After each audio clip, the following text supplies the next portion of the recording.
When boyhood's fire was in my blood, I read of ancient freemen of Greece and Rome who bravely stood, 300 men and 3 men. And then I prayed I yet might see our brothers rent in twain, and Ireland long a province be, a nation once again, a nation once again, a nation once again, and Ireland long a province be, a nation once again. And from that time through wildest woe, that hope has shone of our light, nor good love's brightest summer glow outshine that solemn starlight. It seemed to watch above my head in foreign field and fen, its angel voice sang round my bed, a nation once again. The graves of patriot men and women spring living nations. The defenders of this realm have worked well in secret and in the open. They think that they have pacified Ireland. They think that they have purchased half of us and intimidated the other half. They think that they have foreseen everything. They think that they have provided against everything. But the fools, the fools, the fools, they have left us our Fenian dead. And while Ireland holds these graves, Ireland unfree shall never be at peace.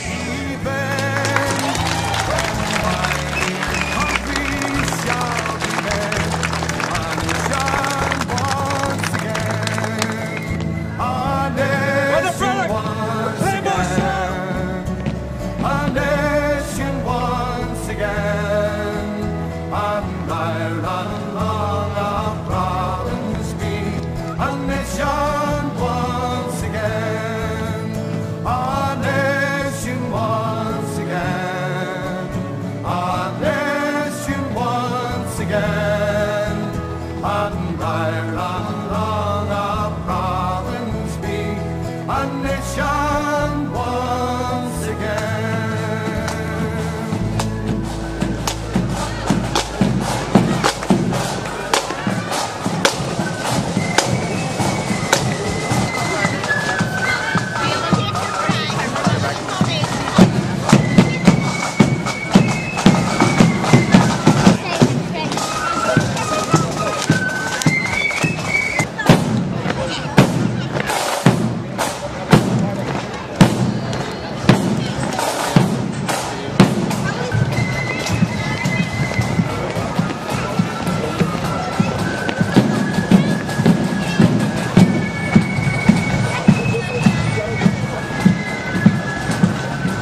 Irish men and Irish women, in the name of God and of the dead generations from which she receives her old tradition of nationhood, Ireland, through us, summons her children to her flag and strikes for her freedom. Having organised and trained her manhood through her secret revolutionary organisation, the Irish Republican Brotherhood, and through her open military organisations, the Irish Volunteers and the Irish Citizen Army, having patiently perfected her discipline, having resolutely waited for the right moment to reveal itself, she now seizes that moment, and supported by her exiled children in America and by her gallant allies in Europe, but relying in the first on her own strength, she strikes in full confidence of victory. We declare the right of the people of Ireland to the ownership of Ireland and to the unfettered control of Irish destinies, to be sovereign and indefeasible. The long usurpation of that right by a foreign people and government has not extinguished the right, nor can it ever be extinguished except by the destruction of the Irish people. In every generation, the Irish people have asserted their right to national freedom and sovereignty. 6 times during the past 300 years, they have asserted it in arms. Standing on that fundamental right and again asserting it in arms in the face of the world, we hereby proclaim the Irish Republic as a sovereign, independent state. And we pledge our lives and the lives of our comrades in arms to the cause of its freedom, of its welfare, and of its exaltation among the nations. The Irish Republic is entitled to, and hereby claims, the allegiance of every Irish man and Irish woman.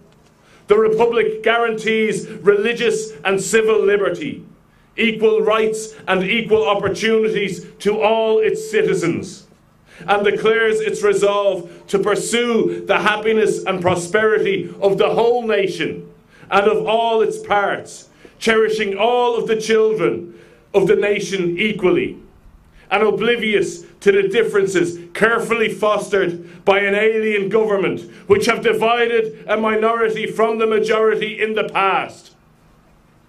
Until our arms have brought the opportune moment for the establishment of a permanent national government representative of the whole of the people of Ireland and elected by the suffrages of all of our men and women, the provisional government, hereby constituted, will administer the civil and military affairs of the Republic in trust for the people.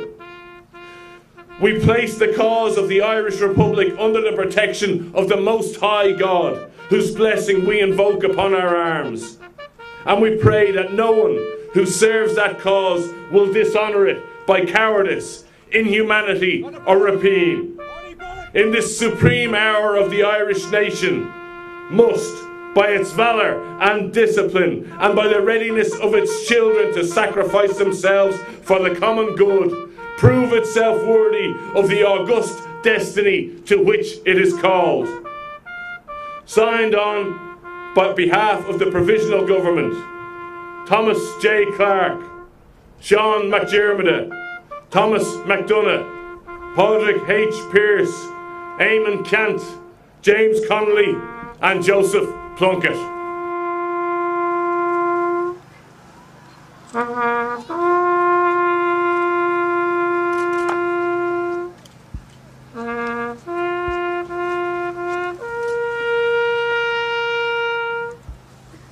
On the product, shall get right.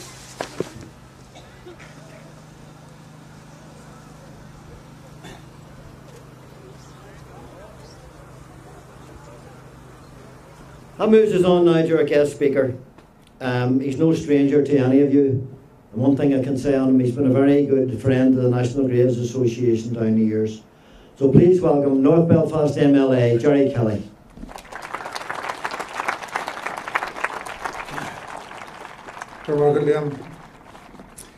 A hard job as a comrade, a son of more does a van show a glorts leven you, or last a real show.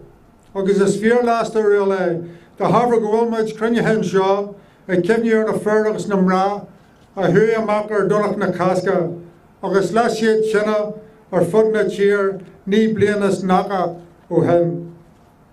Easter week 1916 inspired generations of Irish Republicans, but also peoples throughout the world who rose up against the tyranny of colonial rule, imperialism and oppression.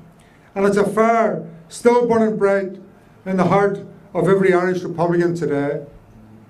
I want to welcome you all here, especially the families of our fallen comrades who suffered so much personal loss and grief in our long struggle.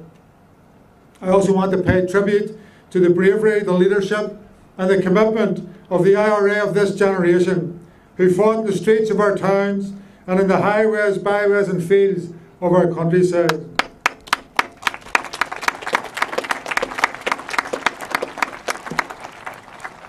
If courage was the measure of success, then Ireland would have had her freedom long ago. Volunteers in the Irish Republican Army knew that military action alone could not win freedom. They knew that our opponents and enemies had to be faced up to in every sphere of life. This was done in the civil rights movement, fighting discrimination and unemployment, in learning and fighting to protect the Irish language and our culture, in creating jobs and building communities, or as a last resort, taking up arms. Armed struggle is not a philosophy or ideology in itself. It must be a decision of last resort in the absence of any other avenue to achieve justice, equality and freedom. And it has to be understood and supported by the community seeking its freedom. So what can I say, or what can be said about these volunteers who paid the supreme sacrifice? I think it's important to say they were ordinary people with families and friends who they loved and who loved them. They could have made different choices, lived a quiet life and moved away from their community. That was not their way. Their choice was to stay and fight for those they loved and respected. And what bonded them together was a profound love of Ireland and its people. What made these ordinary men and women extraordinary was their vision of a new Ireland based on freedom and equality. They forfeited their own lives, too often young lives, and their liberty for that vision, and so that others could live in freedom. They led from the front, and because of this willingness to lead, we lost some of our best leaders.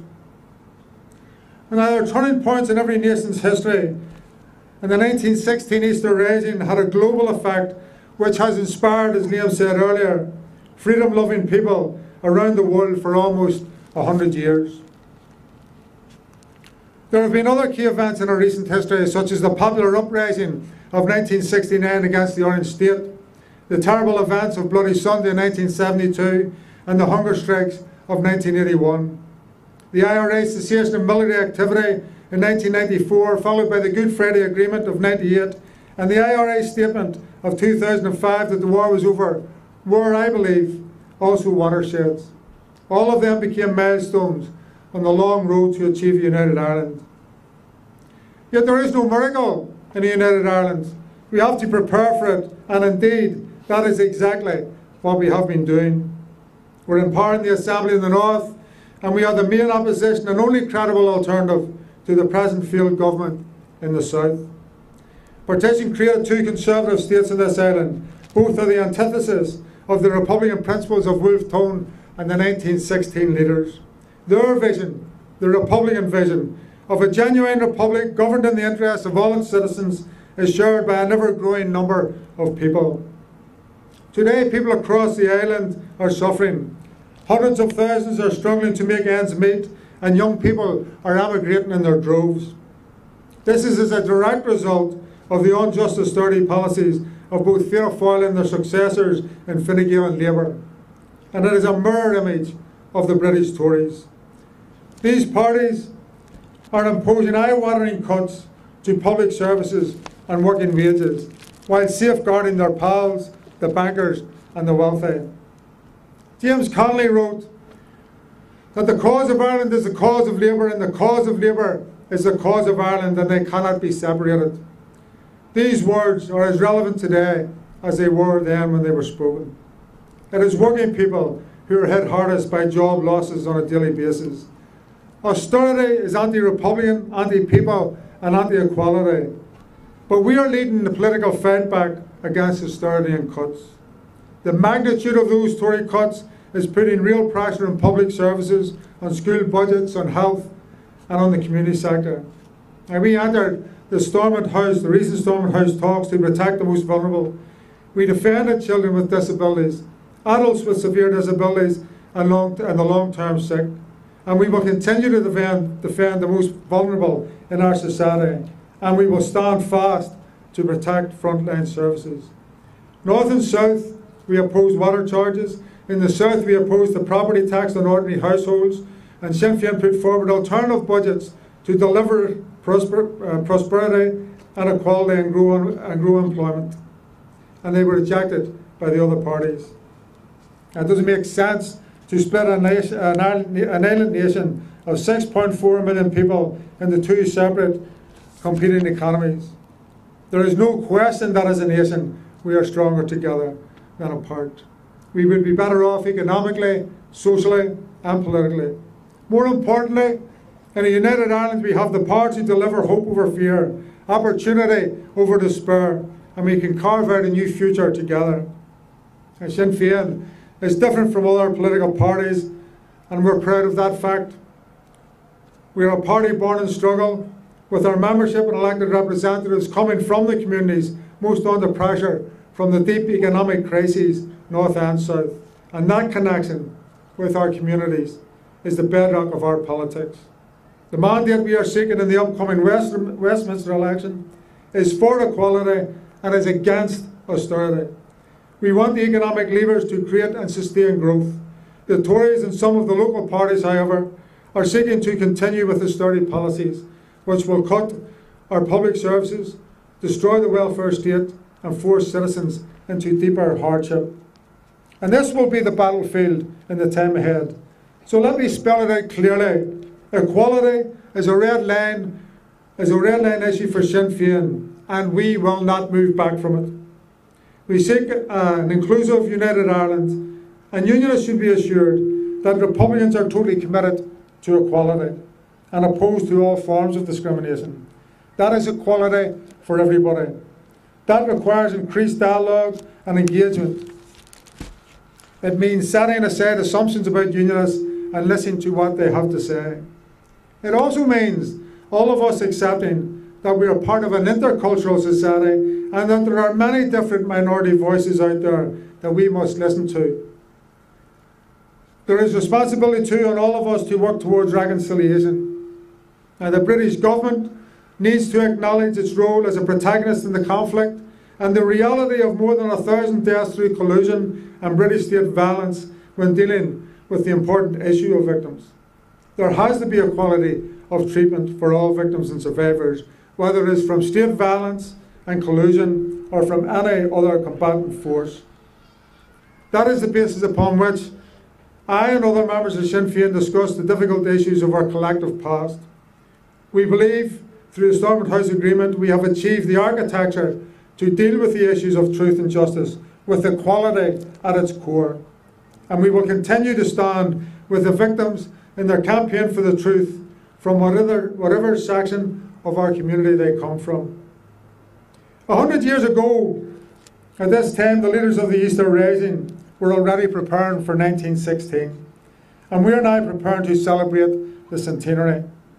Some elements in the media and some of our political opponents have sought to criminalise our struggle and our party. They have always and will always fail in that quest.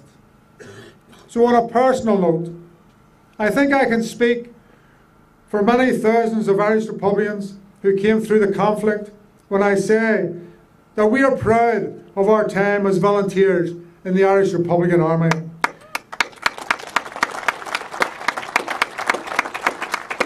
We are proud to have been political prisoners, and I'm equally honoured as a political activist to have been involved in peace and political negotiations and to be one of the many Sinn Féin members to be elected to represent our people. There are small groupings within the nationalist community opposed to the peace process and opposed to Sinn Féin. These groups have every right to disagree with our strategy, and we have sought to engage with them on this. But they do not have a right to carry out armed actions the vast majority of which are directed against unarmed civilians in the name of Irish republicanism. These small groups are not the IRA. The Irish Republican Army fought a war against state combatant forces and fought it to a conclusion. The women and men we are remembering here today were not warmongers.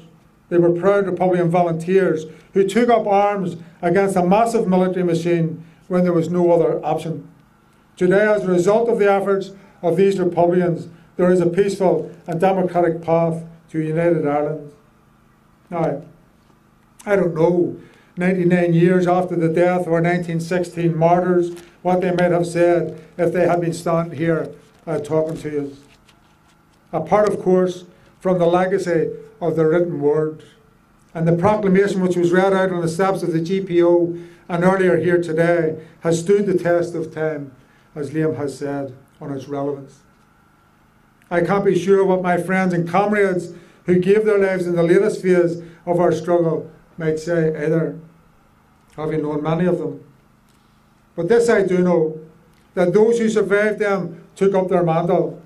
Our duty, our commitment to them is to do the best we can in the times that we live in now.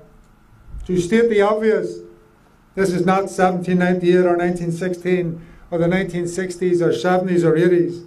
We must lead, but we must lead using methods suitable and workable to the 21st century, to the year we're in, 2015. And that is the onerous task our fallen comrades leave us with. Irish politics is undergoing its biggest shake-up since partition, and we are at the core of that change. There is much work to do, but we are in the countdown to a united Ireland. We believe that together we can make huge progress and truly transform society throughout Ireland. Sinn Féin now has 5 ministers, 5 MPs, 4 MEPs, 29 MLAs, 14 TDs, 3 senators and hundreds of councillors. It is the largest political party on the island of Ireland with 500,000 votes last year. And just think about that, because that's bigger than in 1918. Sinn Féin is the main opposition party in Leinster House and is in government in the north. We are the fastest growing movement in Ireland, and the message of equality, justice and Irish unity is being heard loud and clear right across the island. We are closer to our goal of a free, independent and united Ireland than ever before.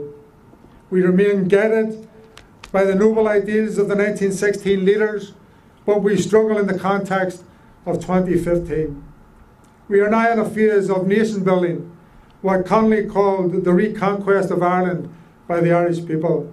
That requires building the political clout to bring about fundamental change.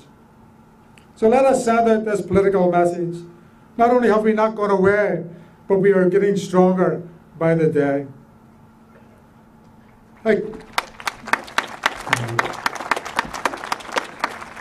I came away from our recent RDS in Gerry knowing that our future is in good hands after listening to a volume of young activists speaking with great clarity, dedication and enthusiasm.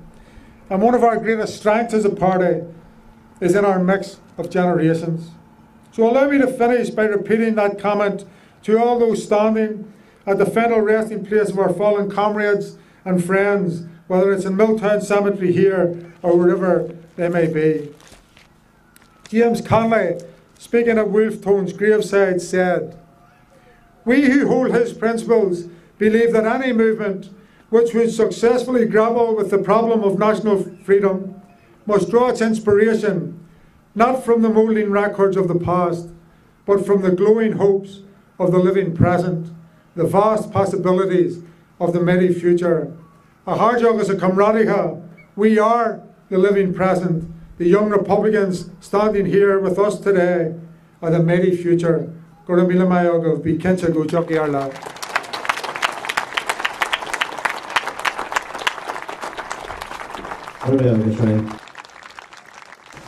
On the product!